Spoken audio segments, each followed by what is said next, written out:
सुन्नुहोस् म के कुरा बताउनु गएको छु। परिस्थितिले होइन, मनस्थितिले फरक पार्छ।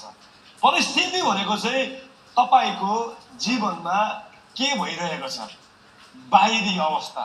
मनस्थिति भनेको चाहिँ तपाईको भित्र के भइरहेको छ। धेरैपल्ट हामीलाई नि वनको बाघले खाँदैन कि मनको बाघले खाइपठाउँछ। धेरैपल्ट हामीलाई बाहिरबाट जित्दैन क्या, हामी भित्रबाट हारिपठाउँछौँ। याद गर्नु होला, परमेश्वरले हामीलाई नि आत्मा बनाउनु भए तापनि हामी शरीरमा छौँ र परमेश्वरले हामीलाई माइन्ड पनि दिनुभएको छ, मन पनि दिनुभएको छ। हालेलुया। अनि यो मन चाहिँ हामीले नि ख्रीष्टको वचनद्वारा नि बलियो पार्नुपर्छ। जब तपाईँको मन बलियो हुन्छ नि तपाईँको धन बलियो हुन्छ। जब तपाईँको मन बलियो हुन्छ नि तपाईँको हेल्थ बलियो हुन्छ।